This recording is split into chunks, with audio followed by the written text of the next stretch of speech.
his hands. Your whole world's in his hands. In the darkness, in the trials, he's faithful and he's true. Your whole world's in his hands. Y todo va a estar bien. Oh, oh, oh. Everything will be alright. Everything will be alright. Yeah. Todo va a estar bien. Oh, oh. Everything will be alright. Oh, oh.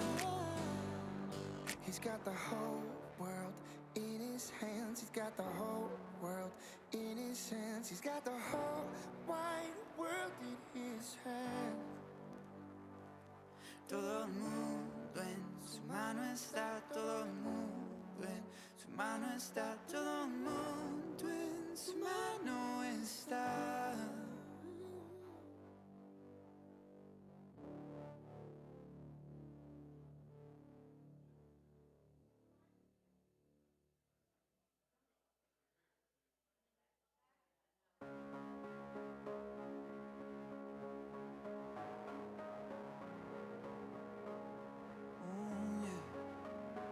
Some people think you're distant, just some words on a page, that you're nothing more than fables handed down along the way.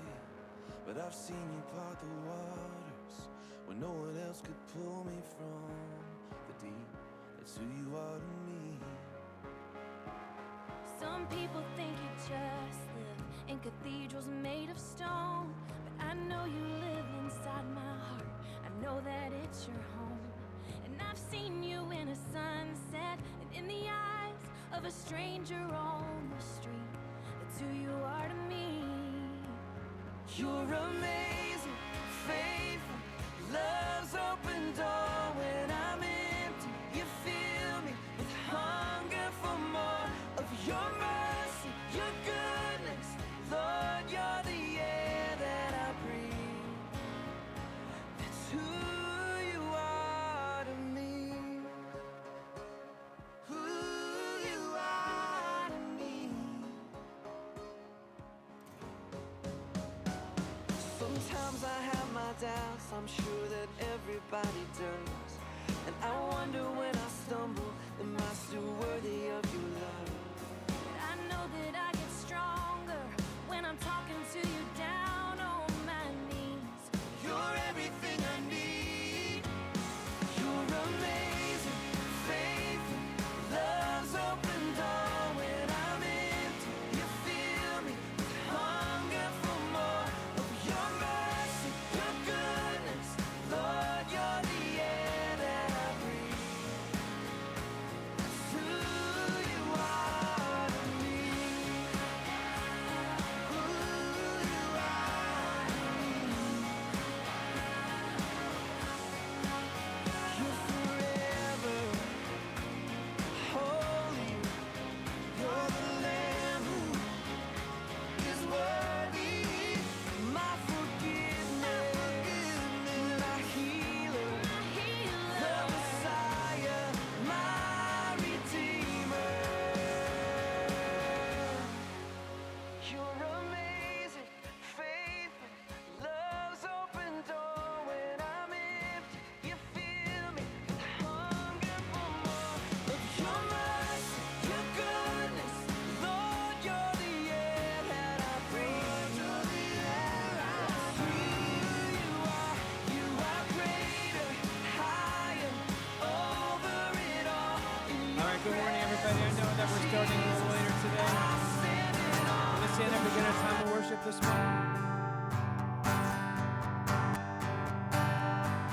We're going to go back to the year, I'm going to say 1998, 1999. We're going to sing the song, Open the Eyes of My Heart. Let's sing it together this morning.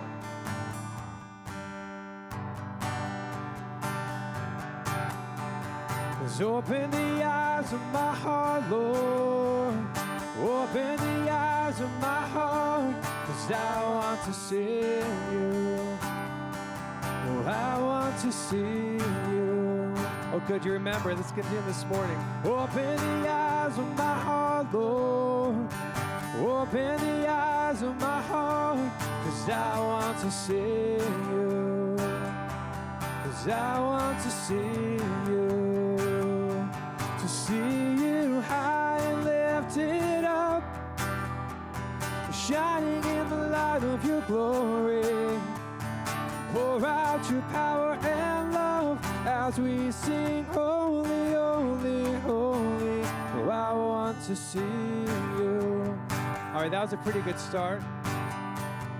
I was going to say, we have kind of a laid-back, more of acoustic set this morning, just like guitar and voices, and that is a beautiful sound of worship to our God, and we're going to continue this morning.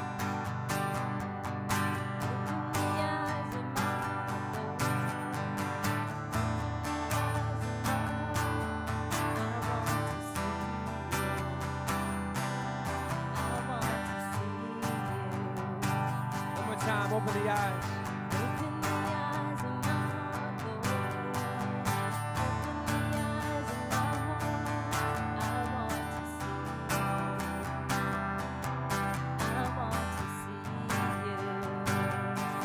See you high and lifted up, shining in the light of your glory.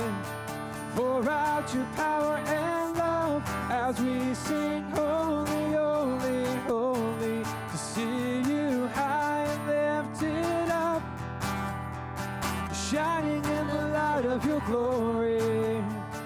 Pour out your power and love as we sing, holy, holy, holy, 'cause I want to see you. Let's repeat that this morning. Holy, holy, holy. Holy, holy, holy. Holy, holy, holy. Holy, holy, holy, 'cause I want to see you.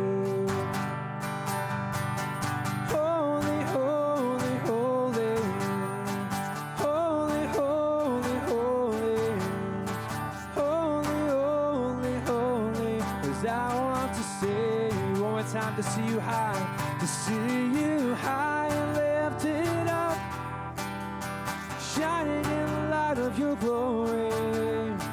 Pour out your power and love as we sing, holy, holy, holy. To see you high and lifted up, shining in the light of your glory.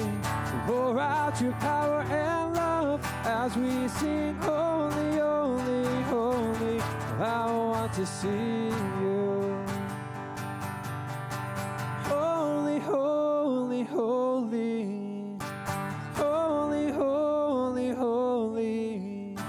Holy, holy, holy. I want to see you. Good morning, everybody. Welcome to Cornerstone. Welcome, everyone on Facebook Live and YouTube. We're so happy you're here to join us. And we're in another awesome series right now called A Better Way. And I know I'm not the only one who went home last week and said, that really hit home for me, right? And so many of us did. So praise God for that. So this past week, we were challenged, right, to walk slowly enough to experience Jesus fully and to love people deeply. I don't know if everyone had a chance to do it. I did it, and it was amazing. If you didn't get a chance to do it, guess what? You got a chance right now. So everyone turn around to the person next to you or someone that you don't know and tell them, I love you, God loves you, and praise God for that.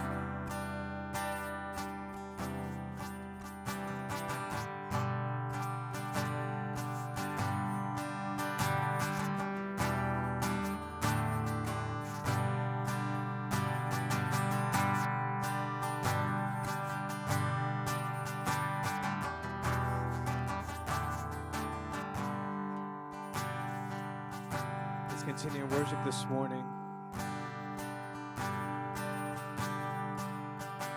This morning, we're going to continue to talk about, as Mia just said, talking about a better way. And the one of the things we want to talk about and really have conversation about this morning is actually, remember last week we talked about being able to say no, being able to focus on kind of what's in front of you. We're going to continue that this morning as we talk about just the idea of being in the moment and recognizing who you're talking to, recognizing the situations going on around you. And what a better way to do that, to make sure we're in the moment this morning by singing these songs of worship together, to worship our God, to invite the Holy Spirit into this place, to empty ourselves. And we're also going to talk about distractions. I'm going to share with you some really insane facts about what we do with our idle time, what we do all the time. And so it's all about us helping to realize to be in the moment as Jesus is in the moment. Let's continue to be in that moment this morning as we worship a God this morning. The words of this first verse are so beautifully sing. It says, "Who am I that the highest King would welcome me?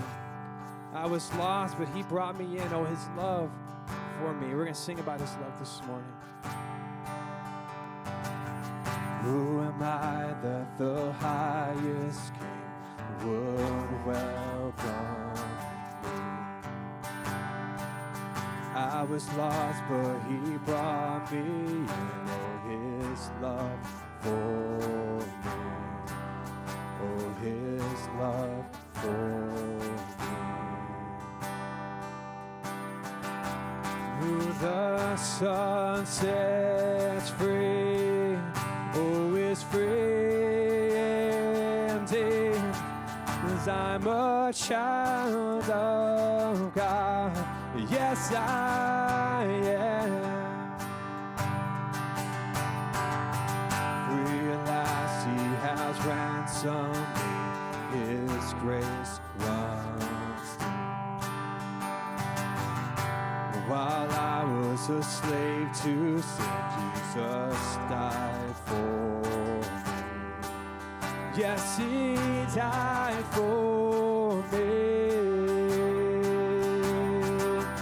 Who the Son sets free, oh, is free indeed. 'Cause I'm a child of God. Yes, I am. In my Father's house, there's a place for me. I'm a child of God. Well, yes, I am. I am chosen, not forsaken. I am who you say I am. You are for me, not against me. And I am who you say I am. And I am chosen, not forsaken. And I am who you say I am. You are for me, not against me. No, I am who you say I am. Oh, I am who you say I am. Who the Son sets free, who the Son sets free, oh, is free indeed. I'm a child of God. Well, yes, I am. We're in the Father's house this morning. In my Father's house, there's a place for me. 'Cause I'm a child of God. Yes, I am. Let's continue to worship him. The one amazing thing about our God is he doesn't care who you are, what you bring into the table. He doesn't care what you walked in the doors with. It only matters how you walk out this morning. To come as you are out of whatever despair, whatever sadness, whatever heartache that you might have experienced, even this week. We've all had them. You know, we're all going to have them this coming week as well. That's just the way our world is. But we have a confidence. We have the ability to hold our heads up high, understanding that God, and through God, and only through God, we have a hope that's beyond our understanding, our comprehension, our ability to even understand. And all he invites us to do, all he wants us to do is to come as we are, empty ourselves before him, accept his gift of salvation through his Son, Jesus Christ, and then to live a life unlike any other life you could possibly make for yourself here on this earth. And that's what we want to do this morning when I want to talk about that.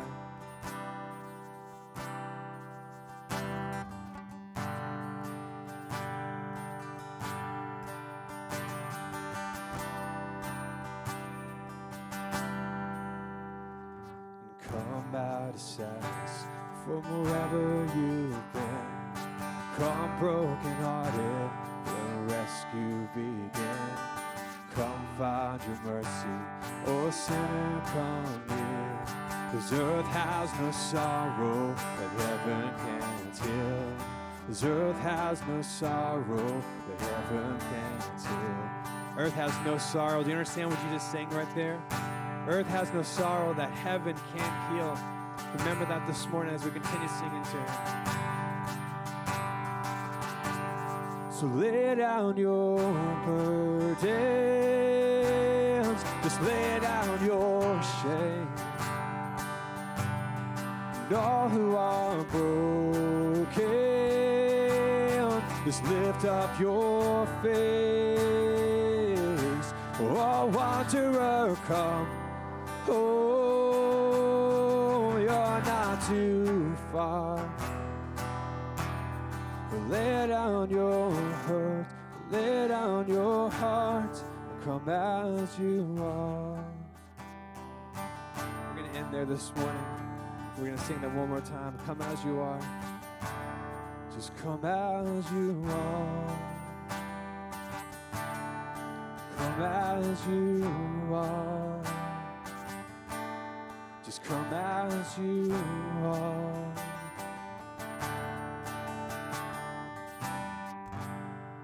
God, that's our prayer, that we would, just as we just sang, I know everybody got here this morning has a different story.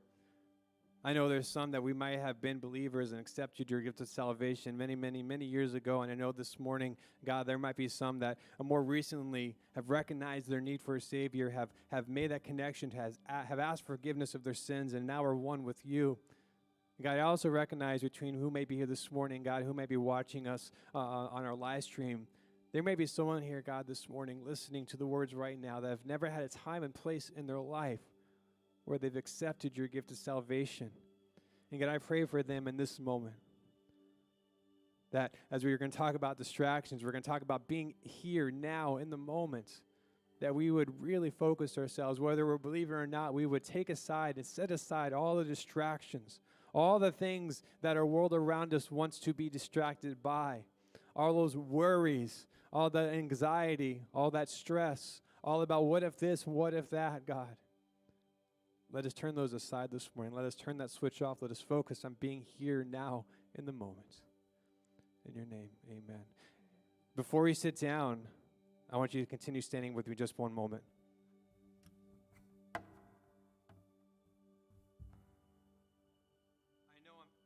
Off by having you not sit down, but I want to do a little exercise with you today. Here's the exercise. I'm going to ask you a question, and I don't want you to answer right away. I have to clarify exactly what I'm asking, because I think for a lot of us, you're going to look at my question and think I'm being sarcastic, but here's the question, and before you answer it, I just want to present it to you.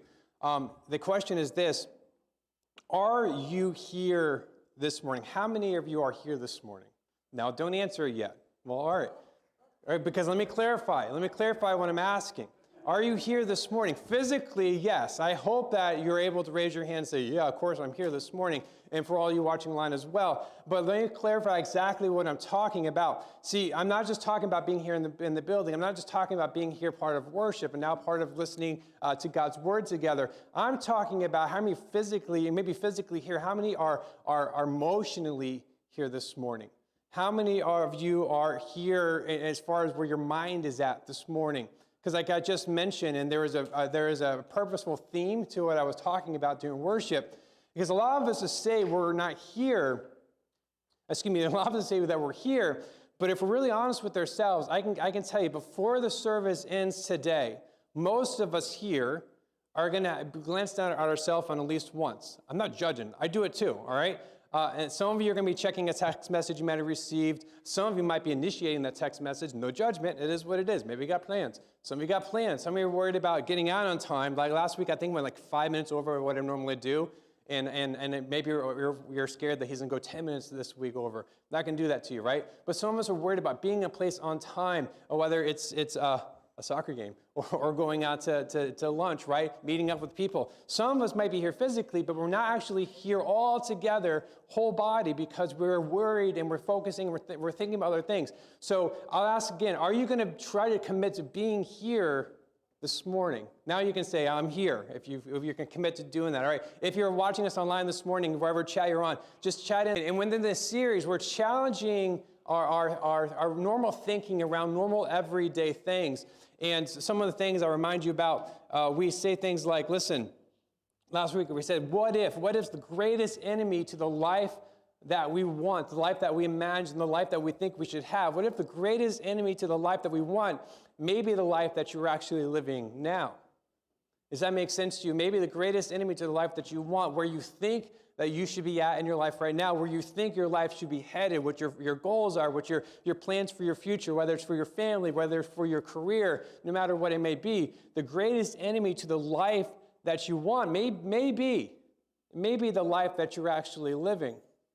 And remember, this is in previous messages we talked about this. If you're not happy with the direction of your life, then you need to start challenging the things that are moving you in that direction. You start to recognize things in your own life, in your family's life, in your career, whatever it may be. Because if you don't like the direction that things are going, things don't change unless you start to change your direction, right? So if you don't like the direction of your life, then you need to change that direction. The greatest enemy to the life you want may be the life that you're living. And that kind of sets a tone for a better way.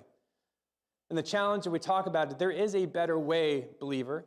There is a better way for us to do our lives. And for anybody that is not a believer, there's never been a time and place you accepted God's free gift of salvation through his son Jesus, I can tell you right now that better life starts with that acceptance. Because once you have that in your life, you have that assurance, you have that security, that hole that you've had in your heart, the hole that you've had in your life, you're never able to put your finger on what it is you're missing. Well, that's what you're missing. And that's your first step to a better life. I challenged last week to pray this prayer every single day, a 7-day prayer challenge. And the prayer is simply this: God, help me walk slowly enough to experience Jesus fully and to love people deeply. It's really a really thoughtful way of expressing ourselves. God, help me to walk slowly enough. Remember last week, talk about walk, don't run? We have a tendency of running and rushing and multitasking, and I'm the king of multitasking. Trust me, I understand that. Trying to do so many things and trying to please so many people, but you can't do 100% of two things at the same time. It's actually impossible, right? If you are trying to, I use the analogy, when I'm barely playing guitar, but when I'm playing my primary instrument, when I'm playing drums, I know, and I've known for a long time, I can't fully play at 100% while I'm also leading worship, when I'm leading singing. It's just impossible to give yourself to two things at 100%, right? And so when you do that, when you're doing more than one thing, you're breaking yourself out into percentages. I'm going to be, let's take the role of, of a spouse or a parent or a coworker, and you're trying to balance. It's called the work-life balance, right? You're trying to make sure that you're honoring God, right, believer? You're honoring God in everything that you do. You're putting God first in your life. You're also trying to make sure that if you're a parent, that you are being the parent that you need to be. You're being the example. You're leading your family. You're leading your children.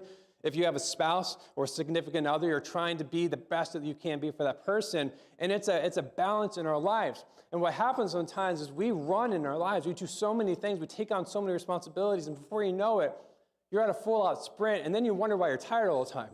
I'm not just talking physically. I'm talking emotionally, spiritually. You feel drained. You feel like, I can't take anything else. You get down to that last straw, that last nerve. So we challenge you with the prayer last week. God, help me to walk slowly enough to experience Jesus fully. I could put that conjunction so we can love people more deeply. I have a challenge prayer for you at the end of the service today, but I'm going to go back to kind of what we just started with, a little exercise. So again, hopefully you're able to say you're here, and I'm going to ask right now, how many are still with me? I'm here. Raise your hand, say I'm here, whatever. Okay, good. I'm going to challenge you during the service today. Those online, you can still say, I'm still listening. Don't worry, I'm still paying attention. All right? Because trust me, I know. I'm going to give you some facts about things that distract us, and I want you to not be completely blown away with the numbers about to throw at you if I can find them, but no, I can't, so that's fine. Yeah, here we go. So on average, first of all, Harvard University did a study, and then you can research it. And they did a study of people. I don't know how many people they surveyed, but 47% of people that they surveyed admitted that their minds and their bodies are not always aligned to being together. So again, you're in church, but your mind is somewhere else. You're at work, but your mind is somewhere else. You're driving your car, but your mind is somewhere else. People have a tendency, 47% of people admit that they have so many things going on that they can't actually focus on being now, in the moment, in the present. Another stat, and I shared last week about just the averages of what time we spend watching TV and maybe playing video games and things like that. And I won't throw those numbers at you, but I'm going to throw an interesting stat at you regarding our phones. Again, I use my phone all the time. I got 2 of them, right? Don't ask me why. It's a terrible world. But I have 2 phones, and they're always going off, both of them. They say on average, this is an average, so if you know anything about averages, some are going to be below, but some are going to be higher. On average, a person in this country touches their phone, has some sort of physical contact with their phone 2,722 times a day. A day. No, not a week, not a year, a day. That's the average. The top 10% of people on this survey, when they did this study, the top 10% of people admittedly touched their phone over 5,500 times a day. That means that counts when you pick it up, look at the time. That counts when you pick it up to look at your text message. That counts for those of you who have on your watch and they go, oh, I got a text. Who is that from? Oh, it's an Instagram notification. Oh, it's text messages. That's a touch. That counts. 1, 2, 3, 4, 5, 6, 7. 7 times right there. We all do it. Maybe not all, maybe some of you don't touch your phone and do all that as much as others, but I do all the time. Why do I say that? Because we're constantly being distracted. It's so hard to be in the now, especially in this day and age. When you have technology at your fingertips, literally. We're driving to church this morning. Heather gets a news alert on her phone. Heather says, you know, in New York State, they just said they're going to go into state emergency, probably effective tomorrow morning. Like that didn't come across like Fox News. That didn't come across, I don't watch the news in the morning. You don't have to. Things like that just come to your phones, right? Come to your devices. And that's why it's so easy for us to be distracted. It's so hard for us, I should say, for us to really stay in the moment. So again, some of you are saying you're here now. Unfortunately, some of you won't be here for very long, right? Things are going to cause us to be distracted. So I understand that. So I'll be checking in with you this morning. I'm glad that you're here in person, physically, and hopefully emotionally, right, as well, spiritually as well. I'm glad that you're watching online this morning. We're going to go to the book of John. We're going to get our main text this morning from the book of John. We talked about John last week. We talked about very briefly about Jesus' first miracle, right, where he turned the water into wine. And we're going to talk about that story this morning. To give you a little backstory before we get to our text. We're going to be in John chapter 2, reading verses 8, 9, and 10. Before we get that, just give you the context of what's happening here. Jesus was at a wedding. Now, if you read the first part of John 2, his mom, Mary, is there with him. So because his mom is there, Mary didn't normally follow him around in his ministry. We don't have record of that. She could have. Maybe it's not recorded. But it's interesting that Mary's there, which tells me maybe it's someone from their village. Maybe it's a family friend. Maybe it's someone in their family, in their extended family, that is getting married. But Mary is there. And if the servants, you remember, start to freak out a little bit because they've run out of wine. Now, that is a faux pas. You don't do that. You serve the wine. You have to have wine for your guests. It's a status thing. It's a reputation thing. And they ran out. So they're all wandering around, kind of panicking a little bit about what they're going to do. And I just imagine Mary's like sitting there next to Jesus, just kind of like, you know, moms look like, are you going to do something about this? Are you going to come on. Do something about it. Oh, geez, all right, fine, Mom, right? I imagine maybe it's when something like that. I want to show this picture real quick, just to give you an example of what we're talking about. So when we talk about the filling up the jars of wine, on average, these massive jars held 20 to 30 gallons. So we're not talking about a bottle of wine, right, like this. We're talking about these massive jugs, and these are actually a pretty good idea of probably what they looked like, okay? So these are massive 20 to 30 gallon jars, okay? So now we'll get to our text, John chapter 2, verses 8 through 10, starting in the last part of verse 8. So remember, Jesus goes to them, right, and says, all right, you know, take this, you know, take a cup out, and it's going to be wine, right? So the servants taste and realize it's wine, so they did that. And the master of the banquet tasted the water. The guy that's in charge, I don't know if it's the father of the bride, I don't know who this might be, but the master of the banquet tasted the water that had been turned into wine. He did not realize where it had come from. He didn't see this miracle happen. He didn't know Jesus was there. He didn't know Mary's elbowing him saying, do something about it, right? He didn't know that. He did not realize where it had come from. Though the servants who had drawn the water, they knew. Then he, this is the master of the banquet, called the bridegroom aside, the groom, okay? The guy who just got married, and said, listen, everyone brings out the choice wine first. He's like, in general, just kind of our practice, we bring out the best wine first. We'll make a best first impression, right? And then they bring out the cheaper wine. This is an NIV version of it. And then the cheaper wine after the guests had too much to drink. So just think about what you just said. They bring out the good stuff first to make impression. As people are slowly not realizing what they're doing, then they start bringing out the cheaper stuff, right? But he says to him, you're actually doing the opposite. But you have saved the best till now. Now, most of us have read that over the years or understood that through the years, and probably even now as I'm saying out loud, but you have saved the best till. You want to say what? The best till last, right? That's a common phrase that we use. But it's very specific. It uses the word, you have saved the best till now. And that actually, the origin of that word, the most clearly a good example, the origin of that is not last. It actually identifies now, in the present, in the moment. So that's very significant. You have saved the best till now. We're going to talk this morning, the title of this morning is Living in the Now. Not living in the tomorrow, not worrying about tomorrow, not worrying about what happened last week, but living in the moment, living in the now. And trying to identify all the things that you and I might be missing if we're not living in the now, not living in the moment. Let's pray this morning. God, I pray that we are challenged, all of us, myself, God included, challenged to think about our lives. And last week we talked about running and taking on too much and not being able to focus on the world around us. Well, God, also likewise, we have a tendency to not be in the moment, to not being able to pay attention to details around us because we were worried too much about what happened yesterday, or we're worried about what's going to happen tomorrow. God, I challenge this morning that we start focusing on the now, living in the moment, and doing what we can to glorify Jesus, to talk about Jesus, to talk about the saving power and knowledge that we have through Jesus. Help us, God, to live in the now. In your name, amen. So last week, again, what if I told you the greatest enemy of the life you want may be the life that you're living? So we're going to talk about living in the now. One of the most striking qualities of Jesus, there's obviously many striking qualities of Jesus, right?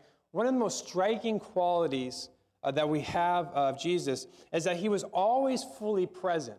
Remember last week I said, there's no real example of Jesus running in his ministry. He didn't run to village. He actually walked village to village. He took his time.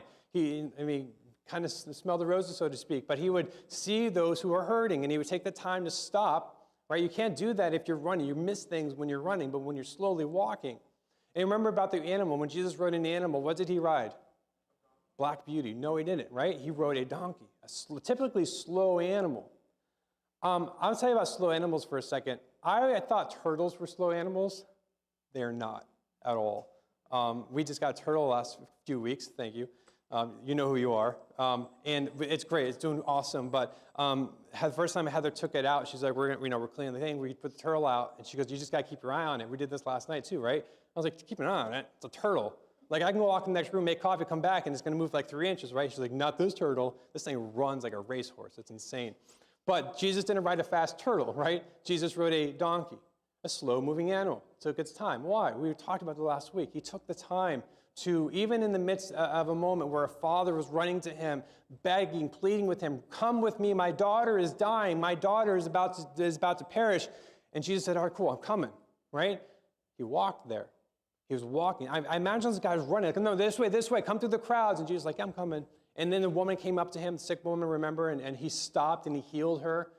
And by the time he got to the house, the girl had already died.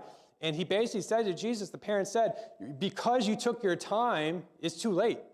And Jesus is Jesus. And Jesus said, no, that's fine. She's dead, but she's fine for me. And he ended up healing her and actually performing a bigger miracle, not just healing her from her illness, but actually resurrecting her from the dead. See, that's what happens when we take our time. We start to experience life a little differently. So we're going to talk about that today. So, part of living in the now. We're going to use the example of Jesus. So Jesus, again, always fully present, always living with an undivided attention to what is going on in the moment. To get an example of this, we're going to go again in the book of Luke, and now we're going to go to Luke chapter 19. Before we get there, again, let me set the table. We're going to talk about two back-to-back stories out of Luke's gospel.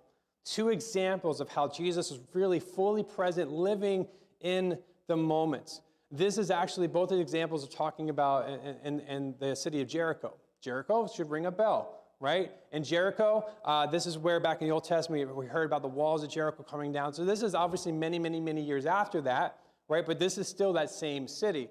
So he's going through Jericho, and I don't know the exact purpose. I don't know what his destination was, but he's actually walking through with the purpose. He had a reason for being there, but he stopped a couple times. All right? So the first time that he was stopped by a blind beggar. His name is Bartimaeus.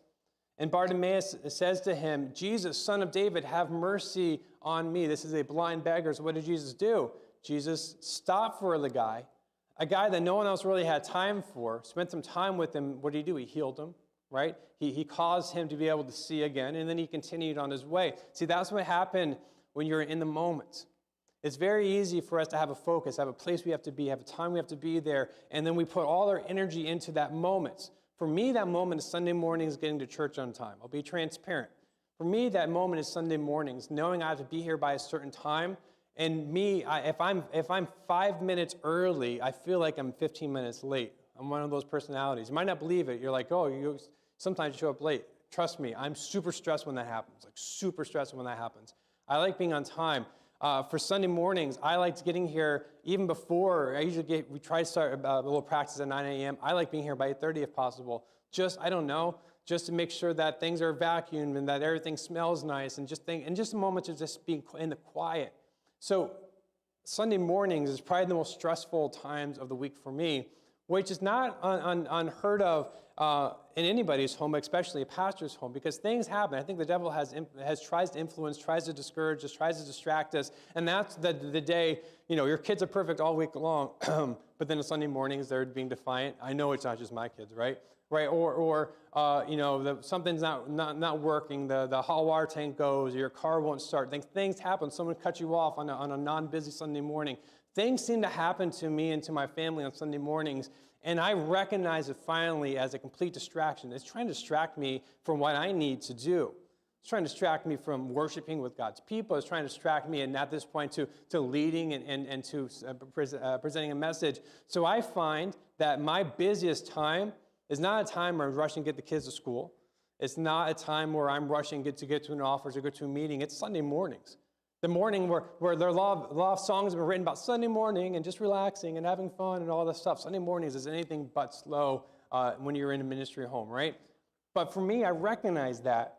And I want to make sure that we're paying attention, and I'm paying attention to things we may be missing. So back to the story, Jesus, this blind beggar, Bartimaeus, stops him.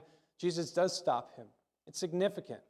I imagine Jesus got people, he's got his disciples, he's got people ushering him around saying, all right, Jesus, now we're going to go right through this crowd over here, and we got, not an appointment, but there's a gentleman that we want you to talk to. I'm sure he's got handlers, so to speak, right? The disciples kind of took that responsibility. But Jesus stopped for a guy that no one else had time for, and it's a challenge for us to be fully engaged with people around you. Now we're going to go to chapter 19, verses 1 and 2, continuation of that story. And most of you have heard this one. Jesus then entered Jericho, and again, was passing through. So he wasn't intended just to stay in Jericho. He was just kind of a little stop on the way where he was going. In verse number 2, a man was there by the name of Zacchaeus. Okay, a man was there by the name of Zacchaeus. I know that you've heard that name before. He was a chief tax collector and was very wealthy. If you don't know who Zacchaeus was, let me tell you about Zacchaeus. There we go. Let me tell you about Zacchaeus. He was I would call him a wee little man, right? Wee little man was he.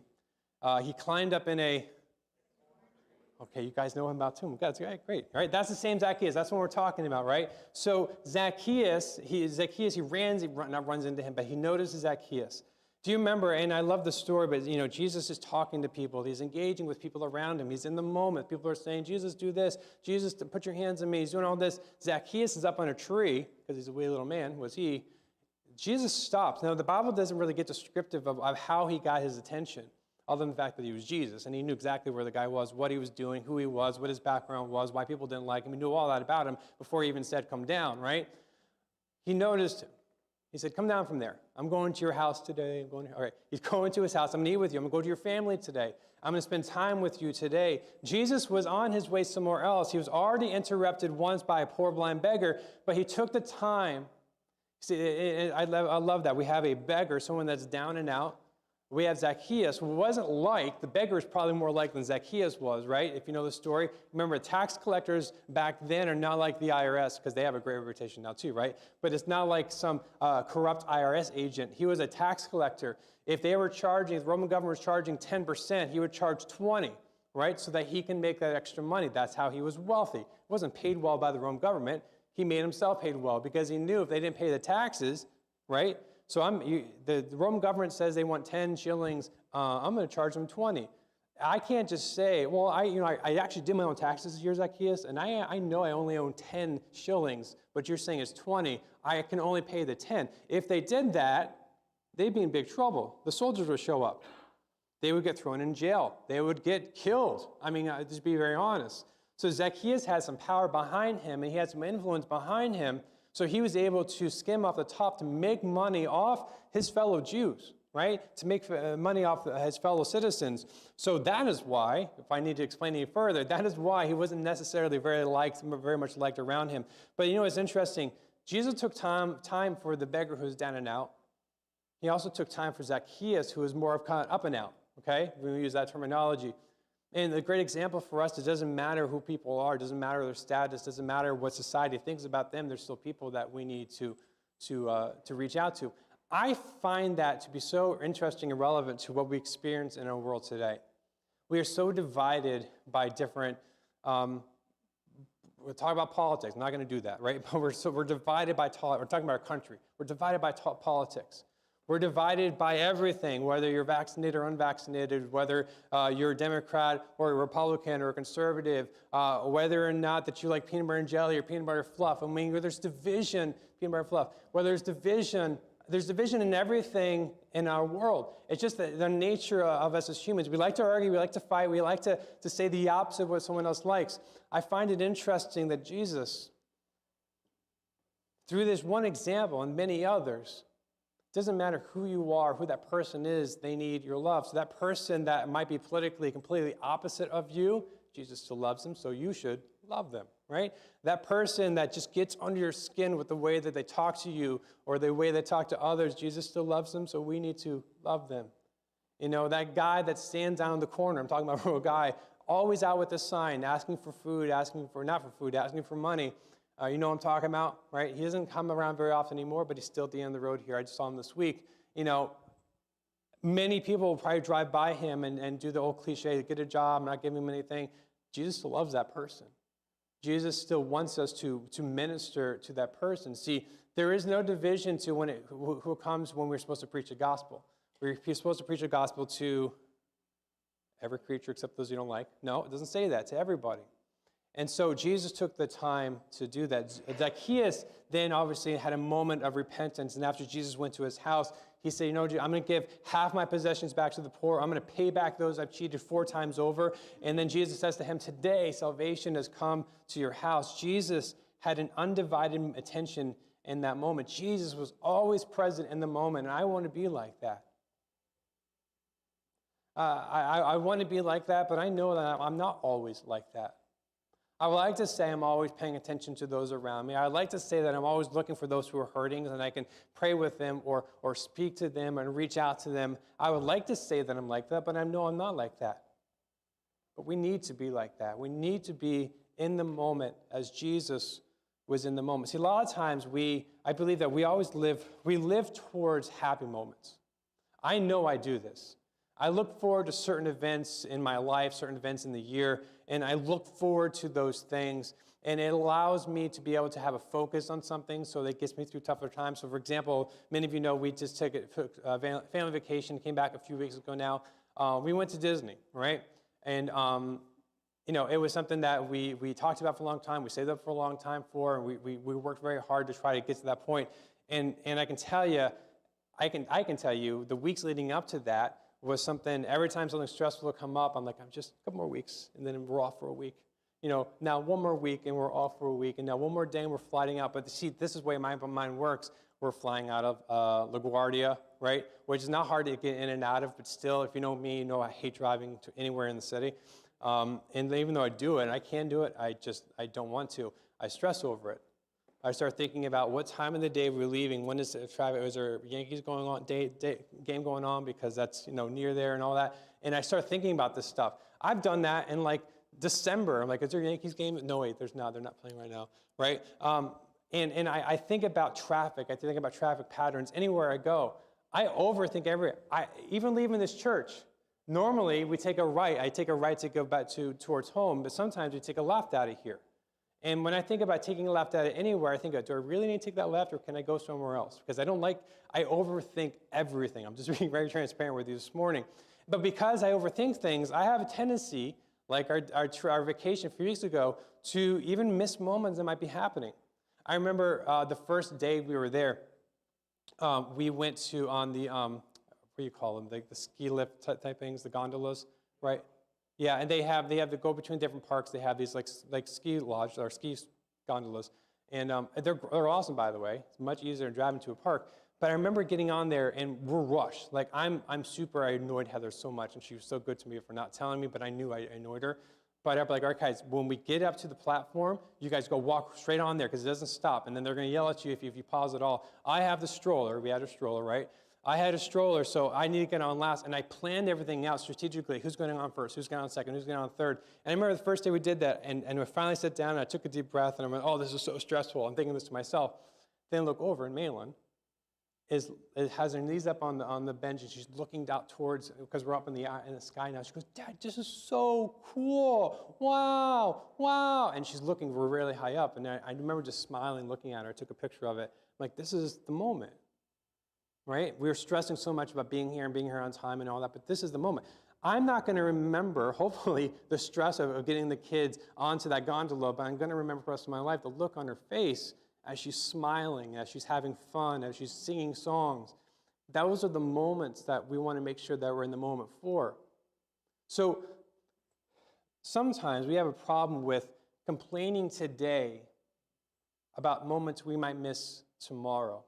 Talk about the kids for a second. I know not everybody has children, and so you can apply this to many different things in your life. But again, I told Bill this morning, I walked around the church, and I saw some toys laying around, Legos and stuff in the nursery. And they're from my kids. No one else's kids. They're my kids. Anyway, I was picking them up, and I said to Bill, this is just like my house. Like, this is what I do. I pick up after them, or I make them come do it.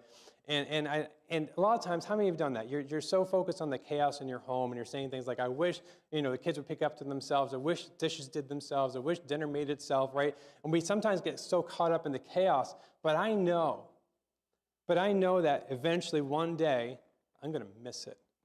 You're going to miss this. It's a song, right? You're going to miss this. And we have to really pay attention to staying in the moment. So sometimes we complain today about moments you'll miss tomorrow. I'm going to ask a question. Are you all still here this morning? I have it in my notes to ask you. I'm not just trying to be picky, right? You still with me this morning? Because if you say yes, again, Harvard says 47% of the time that people are going to be out of touch. And so at this point, most people have been able to distract themselves. So hopefully you're still with me this morning.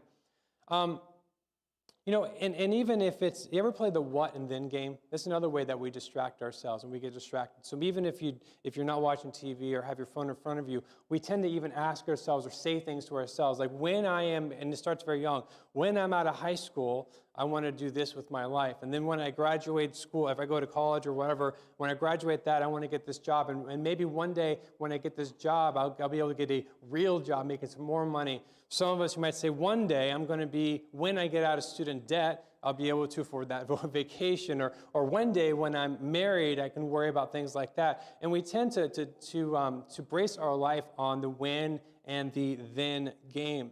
And the problem is when we focus on moments, so nothing wrong with happy moments, but when we're focused on moments in our lives, we have a tendency of missing the moments in between. And that's what Jesus is talking about and exampling here, and that's something we need to pay attention for. Some of us go through life wishing the current moment. I wish my kids would pick up to themselves. I wish I didn't stress about finances all the time. I wish I could find a job that made me more happy, whatever it might be. Don't miss what you have now, pursuing what you want later. Count your blessings, name them one by one, that type of idea, right? Don't miss what you have now, pursuing what you want later. Later will always find itself, right? Matthew chapter 6, verse 34 says this, "Therefore, do not worry about tomorrow." This says it right there. Do not worry about tomorrow, for tomorrow will worry about itself. Trust me, tomorrow's still going to happen. There's an expression, I use it all the time, and then I realize I really hate the expression, but I still use it all the time. I use the expression, it is what it is. You ever use it? It is what it is. Is what's going to happen is going to happen, right? It is what it is. And the reason that I learned to not like it is because I don't think that's necessarily true in some areas of our life. It is what we make it is sometimes. That's not even proper English, I apologize. But it is what we make out of it. That's a little better, right? So in situations, again, if you don't like the direction your life is going, sometimes there's things you can do to clear that and to steer that in a different direction. So what if I told you the life that you're living right now might be keeping you from the life that you really could have? There's some changes that we can make in our life. So it's not necessarily it is what it is. Sometimes it is what it always is, what God says it's going to be. And that's what this verse is talking about. Therefore, do not worry about tomorrow, for tomorrow will worry about itself. See, Jesus didn't tell you not to plan for your future. You catch that? He didn't say not to plan for it. Don't think about it at all. He says don't what? Don't worry about it. The big difference. You can plan. You can strategize your life. You can talk to God and say, what do you have for me? Talking with someone right now in a text back and forth, and someone that very near and dear to our hearts, a very dear part of our family, and they're really seeking God's direction in their life. And I was texting him yesterday, and I just said, hey, I'm praying for you. You've been heavy on my heart. Let me know what you need. But I'm just let you know, if anything, I'm just praying for you. And he texted me back. He said, I appreciate it. Thank you so much. He's like, what's interesting? He said, it's weird is the word he used. What's weird? He's like, I'm not even sure what I'm praying to God for. You ever been like that? You don't know what needs to change, but you know something needs to change. You don't know what direction God has for you, but you know that he has a direction. And that's kind of where they're at right now. He says, it's kind of weird. I don't know what I need. I don't know what I'm praying for. And I said back to him, that's perfect. That's like the empty canvas. You have your only expectation is the understanding that God's going to provide. But right now, you have so many opportunities and so many abilities and chances in your life. So that's actually a good place to be. But sometimes we all have a hard time with that. I like knowing what's going on. I like to already plan what I'm having for lunch right after breakfast, right? I like to know what I'm doing on the weekend. I like to know if we're going to be able to take a vacation. I like to know. And that time, you control the controllables in your life, and some of the things are out of our control. That's why Jesus said, he doesn't tell you not to plan for your future. He says not to worry about it. The only way you can be present in the moment is to surrender the past you can't change and trust God with the future that you can't control. I'll say that again. Surrender the past you can't change. This is what we need to do, right? To be in the moment. We have to surrender the past that you can't change and trust God with the future that you can't control. We hold on to things. That's a problem, though. We hold on to things we can't change. We worry about things that haven't happened. But Jesus redeems our past. And so maybe you're worried about things that you've done in the past, and you feel that is holding you back and keeping you from being able to do things in the future. I can tell you something. Jesus has already redeemed that past. Whatever that struggle you might have had, whatever that bad decision that you made, whatever those words that you said to somebody, whatever you did, Jesus has already redeemed it. So Jesus has redeemed our past. And let me tell you something also. A lot of us, again, are worried about the future. Worried about the future of our country. Worried about COVID restrictions. Worried about vaccinations. Worried about political climate. Worried about the border. Worried about what's going on in the Middle East. There's so many things for us to worry about. Jesus said not to worry about tomorrow. To trust him in all things. So Jesus redeems the past because he's going to be good to us in the future. He's going to take care of us. And I tell people all the time, I've had many situations in my life where have left me scratching my head, and that have left me just worried in my human sinful nature, stressing out about something, worrying about a bill that needs to be paid, worrying about food on the table. We've been there. I've grown up in those situations. I've grown up where we literally prayed that God would provide for a family, and after we're done praying, somebody comes to our door and drops off groceries. This happened more than once. Praying that for a car that needs to be fixed that we don't have the money for, and then someone showing up, literally showing up at our door and says, I don't know why, but do you want me to look at your car? This has happened to our family. You know, God has always taken care of me in my family growing up and my family now. In every situation, the thing about it, it doesn't necessarily work on the way that we think that we want it to go, or even the way that we want it to go sometimes in our own minds, but that's why God's ability and God's plan for us is greater than our ability to understand. And I love saying this, and I say it all the time, so you're probably tired of it. But if God sets you down, because He knows you're a worrywart, and He sets you down and says, you know what, I know you always worry about stuff, so let me tell you what I actually have planned for you in your future. This is what's going to happen. Next year, this is going to happen. The year after that, this is going to happen. He could explain all that to you, and you'd go, I can't even understand that. Like, how are you even telling me that? How you're telling me, like, 10 years from now, I'm going to be in this position, or 20 years from now, I'm going to have this. We want to be able to understand. God's plan for us are beyond our ability to understand. That's why we simply have to trust Him with our future. So Jesus redeems our past. He has a plan for our future. And this is now the book of James chapter 4. I love this. It says, and this is the ESV version, and I switched versions here specifically because I want you to see the words that are being used. So in James chapter 4, starting verse 13, it says, come now, right? Come now, you who say, well, today or tomorrow we will go into such and such a town and spend a year there and trade and make a profit. Verse 14, yet you do not know what tomorrow will bring. What is your life? For you are a mist that appears for a little time and then vanishes.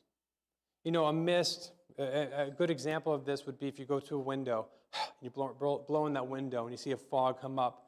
And then if you watch very closely, very quickly, it dissipates very quickly most of the time, right? Especially on a hot day. You blow on it, and within seconds it disappears. And that's a good example, and they're talking here, because that's what happens in our lives. Our lives might seem very long. Days might seem very long. Years might seem very long. Our lives might seem to take a great deal of time, but in face to reality of what eternity is, it's a mist. It's a really quick moving thing. We have to remember that. See, I meant to show a picture of an hourglass, and I forgot to put that in there today, but you know what an hourglass is? A sand hourglass, okay?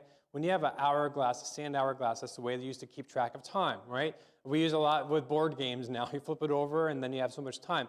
But if you have a picture of an hourglass in your head,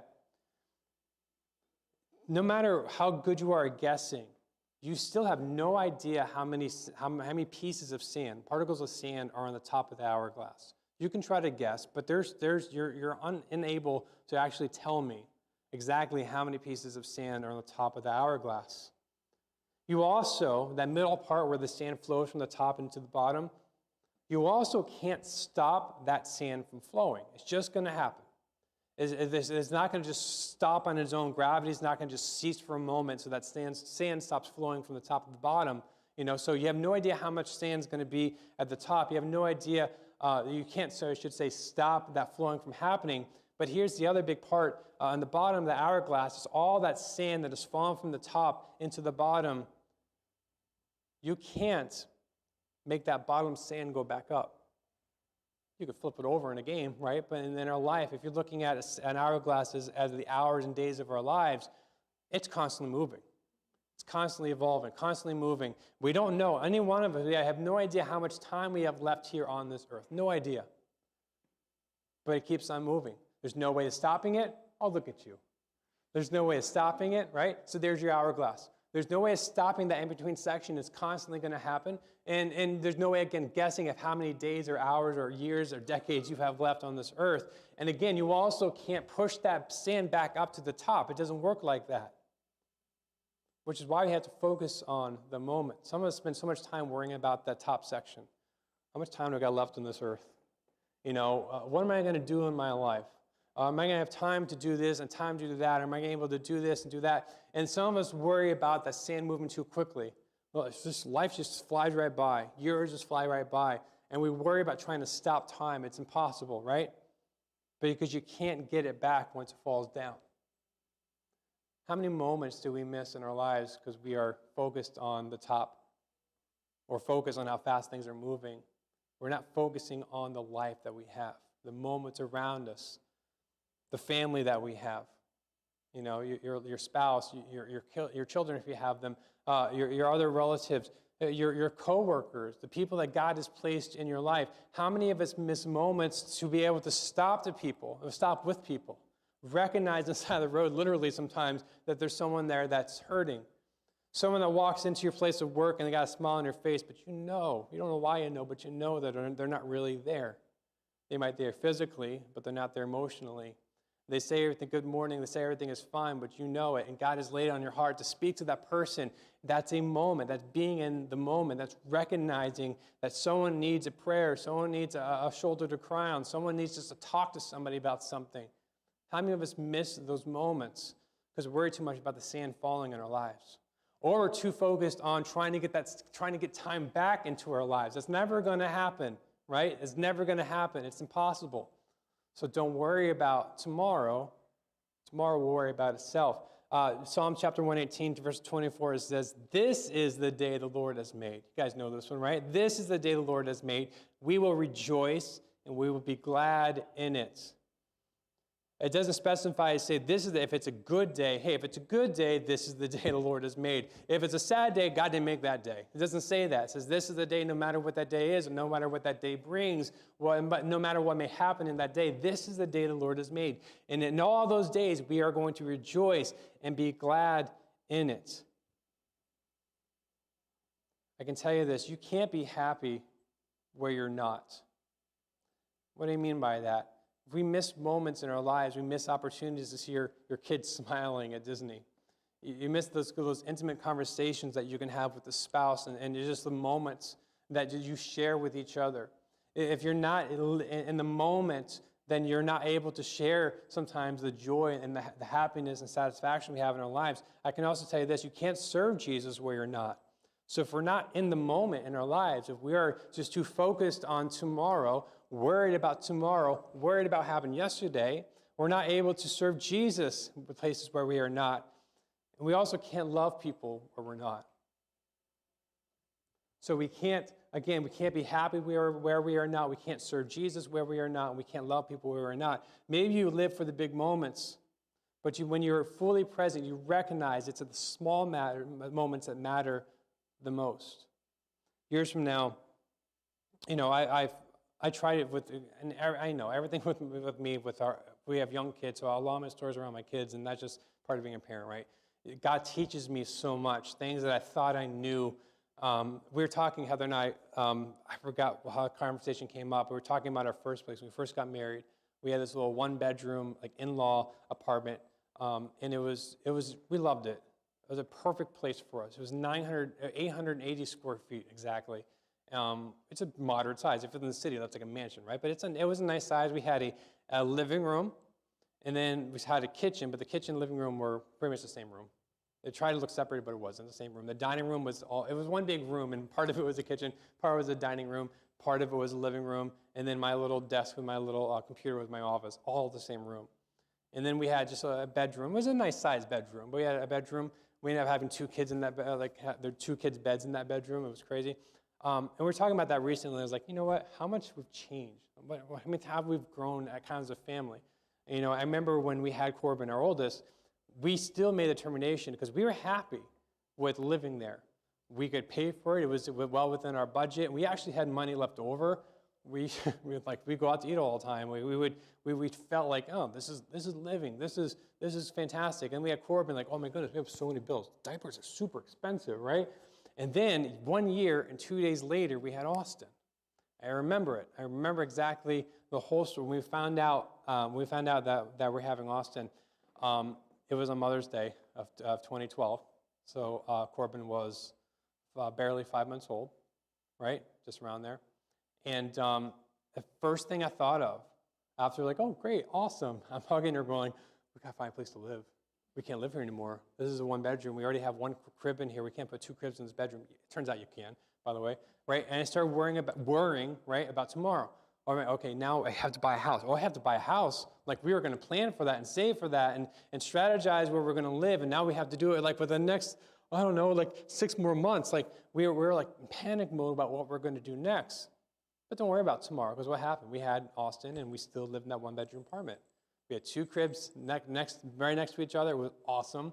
It really was. It was the most favorite time of my life until Malin came. Now it was all favorite.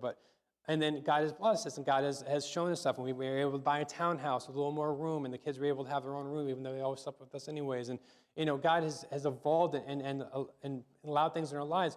But what I learned, I had so many good moments being in that small little apartment with both boys. I love that. It was super crowded, and with the dog, by the way, right? It was so much stuff going on. Later on, I remember, I coached the kids, the boys' baseball teams for a couple of years. I did that. And listen, we have some coaches in the room.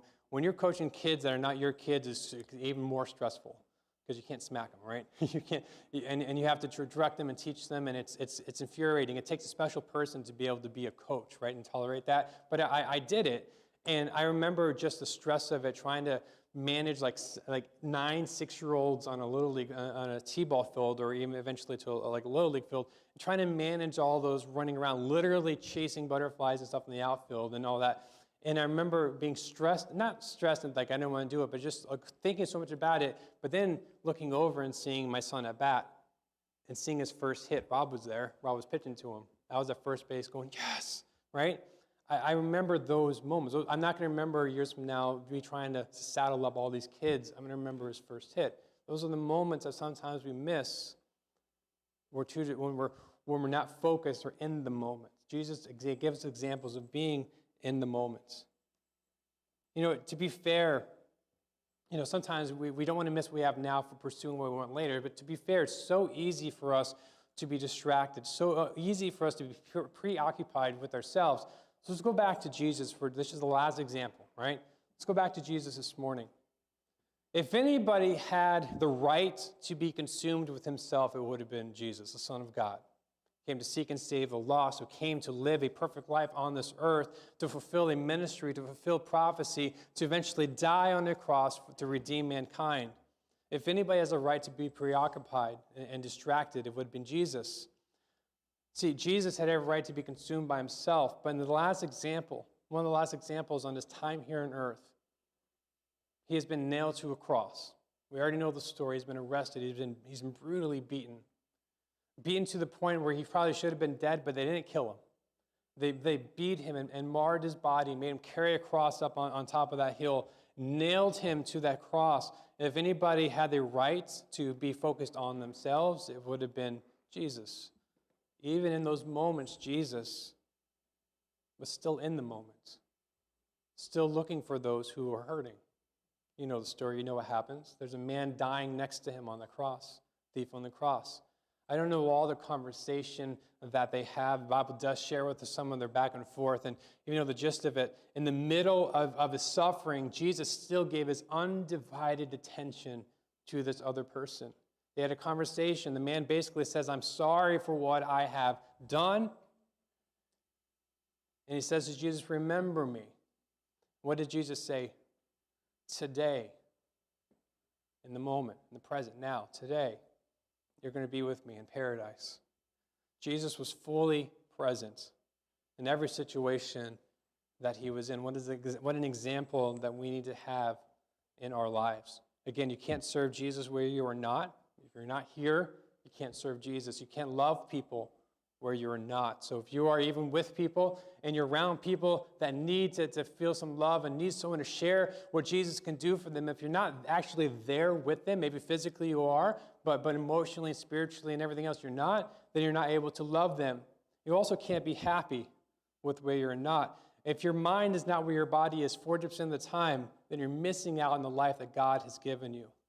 You're missing out on the opportunities or the blessings that God has given you through the friendships that he's able to provide in your life, the spouse that he might have given to you. But you're missing out on moments with a mom or a dad. You're missing out on moments to influence others. You're missing out on the moments sometimes if you have kids to have those moments with your children.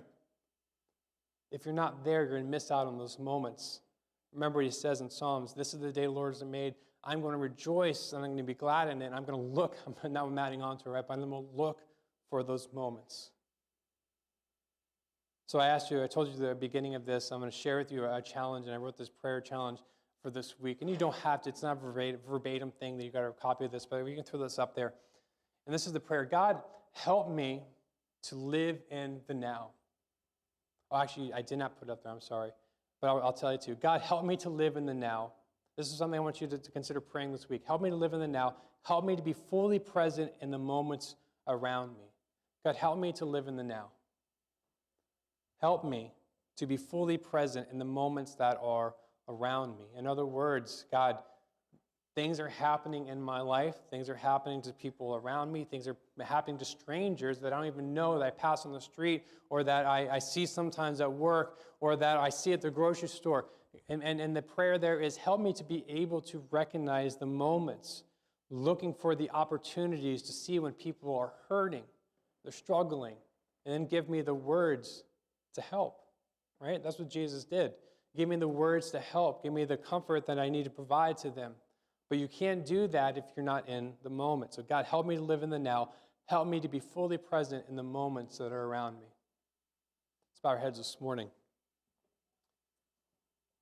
You know, I like this topic and this series we're talking about because it's not only a challenge that I'm trying to present to you, it's a challenge I'm presenting to myself each and every day. And this week I've made some steps and tried to change some things in our own lives so that I can be more in the moment, more recognizing, even within my own family, things that are happening.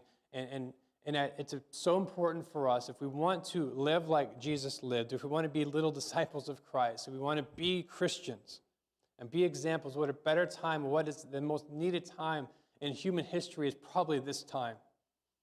To share the love, to share the mercy, to share the grace, and to tell people about Jesus. And you can't do that if you're not able to recognize those moments. Let's pray this morning. God, I pray as we are meeting here together, both in person, God, and online today, that you would challenge our thoughts each and every day. Challenge us, God, to really be in the moment, to look for those opportunities within our own families, within our coworkers, with the people we pass on the street. Look for opportunities, God, that we can be your hands and your feet to love and to show compassion and to love on those that the rest of the world doesn't love, to show compassion for those that need compassion, to share with people about the saving knowledge of your Son, Jesus Christ. And help us, God, to identify those opportunities. Help us to live in the now and not worry about tomorrow. Not worry about what happened yesterday, but to live in the moments. Thank you for your example of Jesus. Thank you for his life and his ministry. Thank you for all the things that we can continually pull out of these examples and stories that some of us have heard 1,000 times. But to know, God, that we save the best for now. It's so important to remember. God, help us to be in the now. In your name, amen.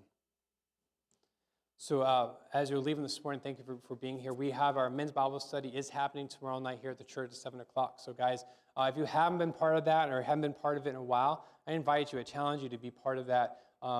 It's an exciting time. We study God's word together. We pray with each other. It's a great fellowship. Again, fancy word for most of the time for us, it's eating, but it's another word. It's right. It's just talking, catching up. You know, it's so important to do life together, especially in this day and age. So guys, you're invited to come join us for that tomorrow night here at the church at 7 o'clock.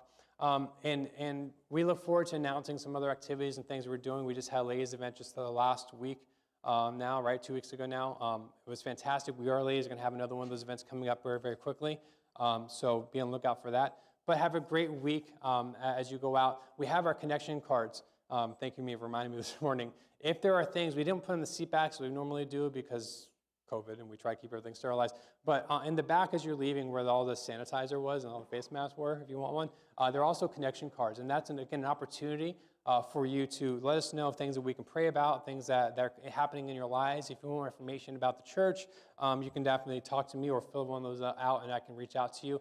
Watching us online, you go to cbctoday.com/connect, and they'll bring you to an online connection card that you can do the same thing. So thank you so much for being here this morning. Have a great, great week, and be in the now, be in the moment.